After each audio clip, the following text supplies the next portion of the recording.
Hello बच्चों, कैसे हैं। आज हम लोग कक्षा 10 के एनसीईआरटी के प्रश्नावली 1.3 को हल करेंगे। प्रश्नावली में जाने से पहले हम एक दो बातें जान लें, रिकॉल कर लें। जैसे कि आप लोग जानते हैं कि परिमेय संख्या क्या होती है। परिमेय संख्या बचपन से पढ़ते आ रहे हैं। जो संख्याएं p/q के रूप में लिखी जा सके, p और q पूर्णांक हैं, q का मान शून्य नहीं होती है, परिमेय संख्या कहलाती है। जैसे कोई गिनती जानते हैं, जैसे भिन्न जानते हैं, जिसमें यह शर्त है कि जो उनका गिनती का अनुपात है वह कोई पूर्णांक होना चाहिए। जैसे 3/4, 4/6 या कुछ भी 4/9 इस तरह ले लिया जाए तो पूर्णांक, 4 भी पूर्णांक और 9 भी पूर्णांक, अंश पूर्णांक, हर पूर्णांक और हर का मान शून्य नहीं होना चाहिए। ये परिमेय संख्याएं पढ़ते आए हैं। अपरिमेय संख्या, जो संख्या p/q के रूप में न लिखी जा सके, अपरिमेय संख्या कहलाती है। और p/q पूर्णांक होना चाहिए, q का मान शून्य नहीं होना चाहिए। इसमें एक चीज और है, अपरिमेय संख्या के लिए यह अशांत अनावर्ती होना चाहिए। जैसे यानी नॉन टर्मिनेटिंग, नॉन रिपीटिंग। जैसे 2.12, 112, 1112, 122, 21, मतलब कोई एक नियम का फॉलो नहीं कर रहा है तो अशांत अनावर्ती है, इसका अंत भी नहीं होगा। जैसे 1.76, 776, 777, 76 एक्सेट्रा। आगे पाई को भी मानते हैं अपरिमेय संख्या, लेकिन जनरली पाई का मान 22/7 लिख दिया जाता है। लेकिन 22/7 लिखते ही वह जो है ये परिमेय हो जाता है। लेकिन पाई का मान 22/7 नहीं होता है, उसके लगभग 22/7 होता है। इसलिए पाई तो अपरिमेय संख्या है, लेकिन 22/7 परिमेय संख्या है। हम प्रश्नावली 1.3 हल करेंगे। उसमें क्वेश्चन है कि सिद्ध कीजिए, क्वेश्चन नंबर 1, सिद्ध कीजिए कि कर्ण में 5 एक अपरिमेय संख्या है। तो इसको हल करने के लिए हम गणित की एक विधि है, कंट्राडिक्शन मेथड, मान लेते हैं। विरोधाभास विधि भी कहते हैं, इसे विरोधाभास कहते हैं। तो सिद्ध कीजिए, क्वेश्चन है सिद्ध कीजिए कर्ण में 5 एक अपरिमेय संख्या है।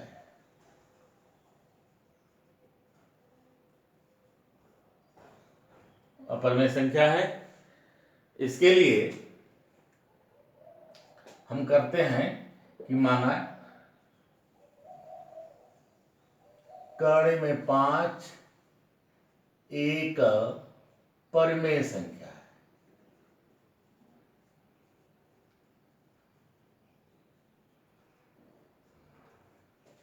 यह विधि विरोधाभास विधि है, यानी कि हम अपरिमेय सिद्ध करना है, परिमेय माने हैं।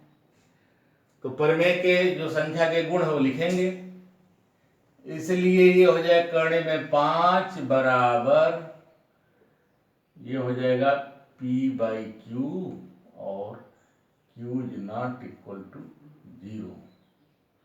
pq पूर्णांक होगा, pq पूर्णांक होगा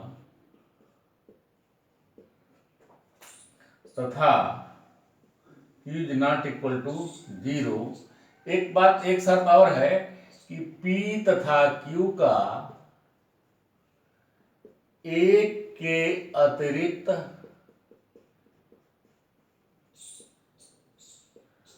अन्य सार्वनिष्ठ गुणनखंड नहीं है। यानी कि PQ को प्राइम है, परस्पर सअभाज्य है, कोई कॉमन इसका गुणनखंड नहीं है। अब इसको, यह विरोधाभास विधि है।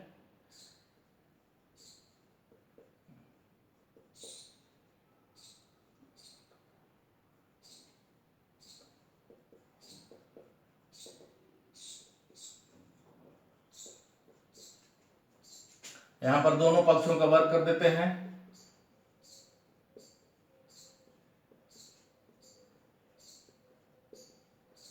कर देंगे तो हो जाएगा 5 बराबर पी स्क्वायर बटे क्यू स्क्वायर, यानी पी स्क्वायर बराबर हो जाएगा 5 क्यू स्क्वायर।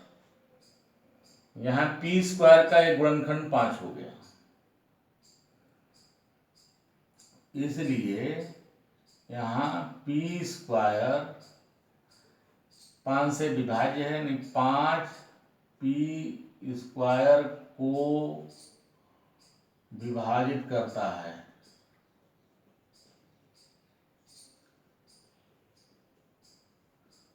पांच विभाजित करता है, इसलिए 5 जो है पी को भी विभाजित करेगा।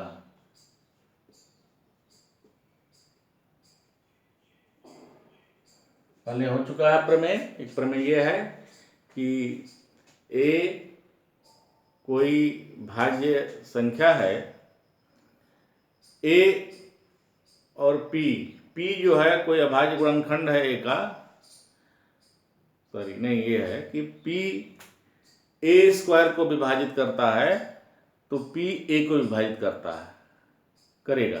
ये हो चुका है। तो यह उसी तर्क पर है। ये 5 जो है पी स्क्वायर को विभाजित करता है, इसलिए 5 पी को भी विभाजित करेगा। ये हो गया समीकरण 1। तो इसलिए P इज इक्वल टू 5 है, क्योंकि P का गुणनखंड 5 है, मान लेते हैं।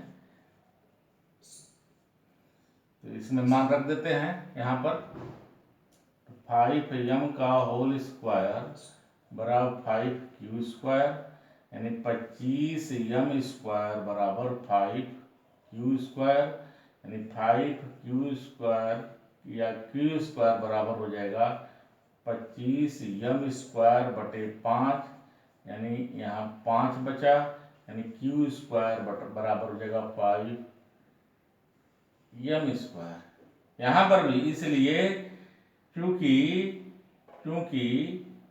5q स्क्वायर को विभाजित करता है,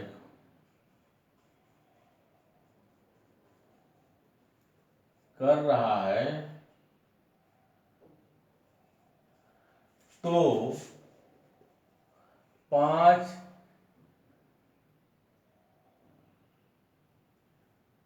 क्यू को भी विभाजित करेगा। देखिए यहाँ पर क्यू स्क्वायर का एक गुणनखंड 5 है, यहाँ पर क्यू स्क्वायर बराबर 5m स्क्वायर, यानी क्यू स्क्वायर का एक गुणनखंड 5 है, तो क्यू यानी क्यू स्क्वायर 5 से विभाज्य है, तो क्यू भी 5 से विभाज्य होगा। ये समीकरण नंबर 2। देखिए समीकरण 1 और 2 से, समीकरण 1 एवं 2 से समीकरण 1 कहता है कि P का 5 एक गुणनखंड है, समीकरण 2 कहता है Q का भी 5 एक गुणनखंड है। लेकिन यहाँ माना है कि P Q का एक के अतिरिक्त अन्य सार्वनिष्ठ गुणनखंड नहीं है। माने गए कथन के अनुसार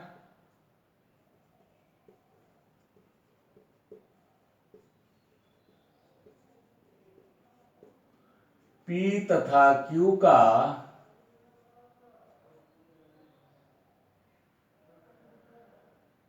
एक के अतिरिक्त अन्य गुणनखंड नहीं है। यहाँ समीकरण 1 2 कह रहा है कि P तथा Q का 5 उभयनिष्ठ गुणनखंड है, परंतु माने गए कथन के अनुसार P तथा Q का एक के अतिरिक्त अन्य गुणनखंड नहीं है। दोनों बातों में विरोधाभास है, इसलिए माना गया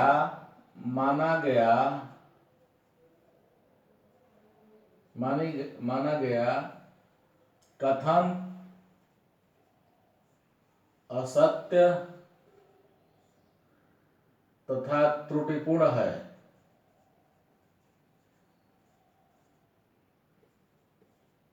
इसलिए कर्ण में 5 एक अपरिमेय संख्या है। इस तरह हम जो है कर्ण 5 एक अपरिमेय संख्या है, इसी आधार पर हम सिद्ध कर सकते हैं कि 3 धन 2 रूट 5 एक अपरिमेय संख्या है। यहां देखते हैं तो इसको इसी तरह माना। दूसरा प्रश्न है कि 3 धन 2 रूट 5 एक परिमेय संख्या है।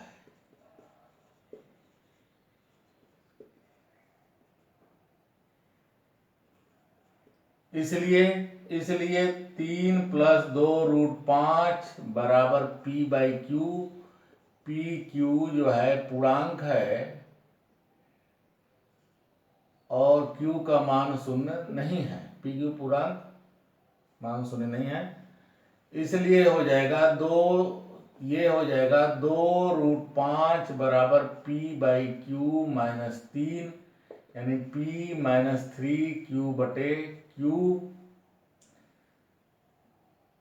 2 रूट 5 तो रूट 5 यानी कि हो जाएगा p-3q/2q।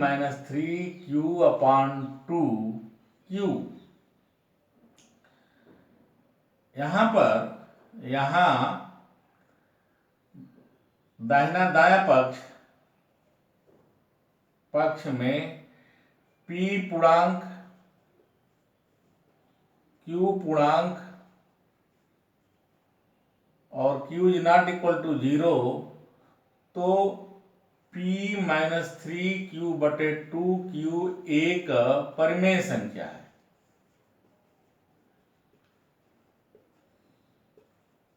परंतु कर्ण में 5 एक अपरिमेय संख्या है, इसलिए अपरिमेय परिमेय के बराबर नहीं हो सकती। अतः माना गया कथन असत्य हुआ।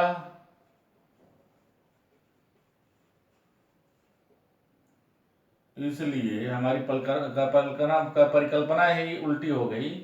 माना गया कथन असत्य हो गया, इसलिए 3 धन 2 रूट 5 एक अपरिमेय संख्या है।